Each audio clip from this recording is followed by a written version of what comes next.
Still confused, budget কম কিন্তু ইউরোপে পড়তে আসার ইচ্ছা? তাহলে এই ভিডিওটি পার্টিকুলারলি আপনার জন্য।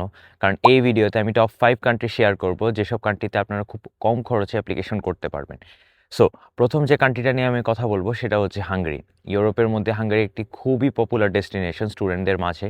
সো হাঙ্গেরির আপনার যারা আপনারা অ্যাপ্লিকেশন করতে চাচ্ছেন তাদের জন্য আপনি অ্যাভারেজ রিকোয়ারমেন্ট হচ্ছে 60-70% of GPA and IELTS requirement around 6 থেকে 6.5। কিছু কিছু ইউনিভার্সিটিতে আইএলটিএস 5.5-এও আপনার অ্যাপ্লিকেশন নিয়ে থাকে। অ্যান্ড হাঙ্গেরির মধ্যে আপনার অ্যাভারেজ টিউশন ফি হচ্ছে 6 থেকে 7 হাজার ইউরো। সাবজেক্ট ভেদে আসলে এই টিউশন ফিটা কম বেশি হয়ে থাকে। বাট হ্যাঁ, ইঞ্জিনিয়ারিং এবং মেডিকেল যেসব সাবজেক্ট আছে সেগুলোতে আপনার টিউশন ফিটা কোয়াইট হায়ার দিকে থাকে। বাট অন্যান্য সেক্টরে টিউশন ফিটা অনেকটাই লো হয়ে থাকে। এবং আমরা যদি বলি এখন পার্ট টাইম জবের সিচুয়েশন কেমন হাঙ্গেরিতে, তাহলে হাঙ্গেরিতে পার্ট টাইম জবের সিচুয়েশন মোটামুটি লেভেলের। অন্যান্য যেসব কান্ট্রিতে একদম অনেক বেশি আর্ন করতে পারে স্টুডেন্টরা, তেমন কিছু না। বাট হ্যাঁ, আপনি হাঙ্গেরিতে যদি এসে নিজের পড়াশোনার পাশাপাশি নিজের খরচ চালাতে চান তাহলে হ্যাঁ, অবশ্যই সেটা পসিবল। কিন্তু অবশ্যই আপনাকে একটা জিনিস মাথায় রাখতে হবে যে আপনাকে কোয়াইট হার্ড ওয়ার্ক করতে হবে হাঙ্গেরিতে এসে। এবং আমি যদি বলি এবার ভিসার ইস্যুর কথা, হাঙ্গেরির ভিসার ইস্যু মোটামুটি লেভেলের ভালো।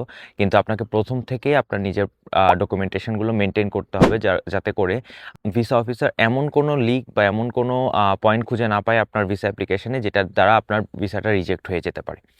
সো সেকেন্ড যে কান্ট্রিটা নিয়ে আমি কথা বলবো সেটা হচ্ছে ইটালি। ইউরোপের মধ্যে বেস্ট কান্ট্রির কথা বললে যদি আমি এডুকেশনের দিক থেকে, তাহলে ইটালি খুবই একটি ভালো পজিশনে আছে। এবং সবচেয়ে ভালো দিক হলো ইটালির বেশিরভাগ ইউনিভার্সিটিতেই আপনার কোনো টিউশন ফিজ নেই।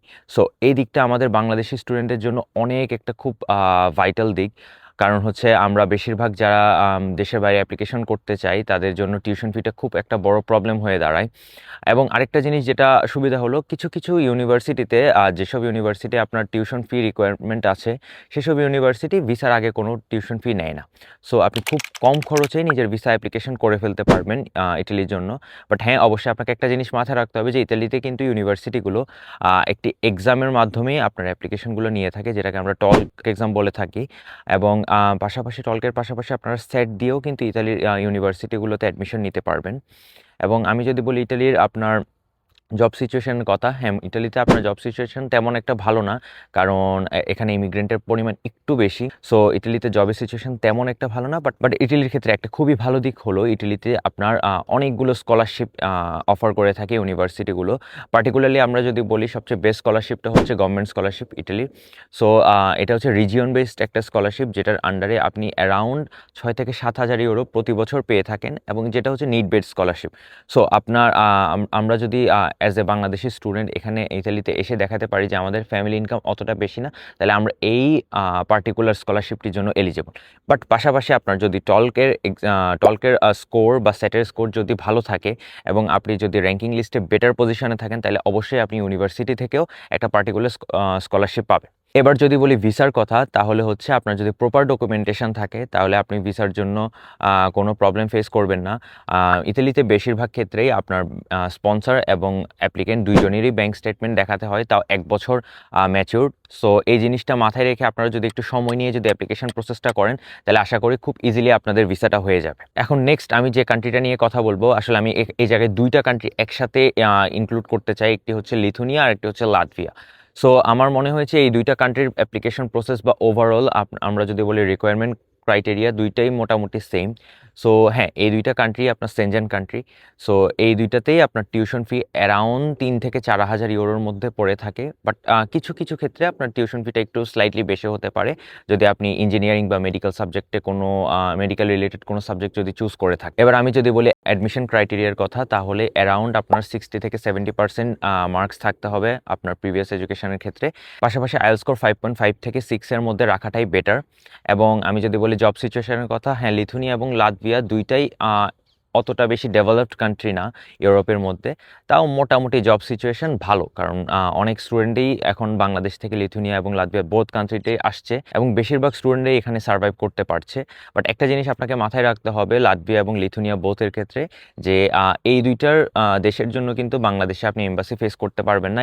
এই দুইটা দেশের জন্যই আপনার বাংলাদেশের বাইরে অন্য কোনো একটা থার্ড কান্ট্রিতে গিয়ে এম্বাসি ফেস করতে হবে। এবং এই দুইটা কান্ট্রির ক্ষেত্রে ভিসার ইস্যু কিন্তু অনেকটাই ভালো যদি আমি কম্পেয়ার কম্পেয়ার করি এর প্রিভিয়াস দুইটা কান্ট্রি হাঙ্গেরি বা ইতালির সাথে, তাহলে এই দুইটা কান্ট্রির ভিসা রেশিও মোটামুটি অনেকটাই ভালো। এবার লাস্ট অফ অল আমি যে কান্ট্রিটা নিয়ে কথা বলবো সেটা একটু কন্ট্রোভার্সিয়াল, সেটা হচ্ছে মাল্টা। সো মাল্টা একটি দ্বীপরাষ্ট্র ইউরোপের মধ্যে, এটি একটি খুব ছোট দেশ। সো এটার মধ্যে সচরাচর আপনার বেশি ইউনিভার্সিটি থাকে না। আমি হয়তো রিসার্চ করে যতটা পেয়েছি মাল্টায় একটি পাবলিক ইউনিভার্সিটি রয়েছে এবং পাশাপাশি অনেকগুলো ইনস্টিটিউশন রয়েছে যেখানে বাংলাদেশি স্টুডেন্টরা এখন আসছে। সো মাল্টাতে টিউশন ফিটা একটু কোয়াইট হায়ার দিকে হয়ে থাকে, ডেসপাইট অফ যে এটা অনেক খুব ছোট কান্ট্রি, বাট এটার টিউশন ফি অ্যারাউন্ড 9 থেকে 10,000 ইউরো হয়ে থাকে পার ইয়ার, ইউনিভার্সিটি এবং ইনস্টিটিউট বোথের ক্ষেত্রে। বাট একটা সুবিধা হচ্ছে আপনার টিউশন ফিটা আপনি ভিসার পরেও আপনি পে করতে পারবেন। ভিসার আগে আপনি জাস্ট এম্বাসি ফি এবং অন্যান্য কিছু টুকটাক ফিস পে করে আপনি ভিসার জন্য অ্যাপ্লিকেশন করতে পারবেন। এবং মাল্টাতে আপনার জব সিচুয়েশনের কথা যদি বলে থাকি, মাল্টায় আপনার অনেক দেশ থেকে ট্যুরিস্ট এসে থাকে, সো এখানে জব সিচুয়েশন মোটামুটি ভালো। হ্যাঁ, বাট এটার ভিসা রেশিও নিয়ে একটু কন্ট্রোভার্সি আসে অনেকের মধ্যে যে কিছু কিছু সময় এই মাল্টার ভিসা রেশিওটা অনেকটা ভালো হয়ে থাকে। যেমন আমরা রিসেন্ট লাস্ট মান্থে দেখলাম যে মাল্টা কিন্তু অনেক ভিসা ইস্যু করেছে, বাট রিসেন্ট সময় আবার একটু কমে গিয়েছে। সো মাল্টার দিকটা কেমন, আপনি হয়তো সব সিজনে বা সব ইনটেকে ভিসা রেশিও সেম পাবেন না। সো ওই দিকটা আপনাকে মাথায় রেখে কিন্তু মাল্টাতে অ্যাপ্লিকেশন করতে হবে। So that's all for today.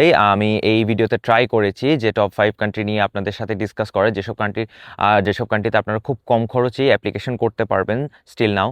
So আপনারা যদি কোনো একটি কান্ট্রি সম্পর্কে আরও ডিটেলসে জানতে চান বা ফুল অ্যাপ্লিকেশন প্রসেস সম্পর্কে জানতে চান, তাহলে প্লিজ কমেন্ট ডাউন বিলো। আমি ট্রাই করব যাতে আপনাদের কমেন্ট অনুযায়ী নেক্সট যে কান্ট্রিটা সম্পর্কে আপনারা জানতে চান সেই সম্পর্কে একটি পার্টিকুলার লং ফর্ম ভিডিও বানাতে পারি। তো আশা করি সবাই ভালো থাকবেন, দেখা হচ্ছে নেক্সট ভিডিওতে।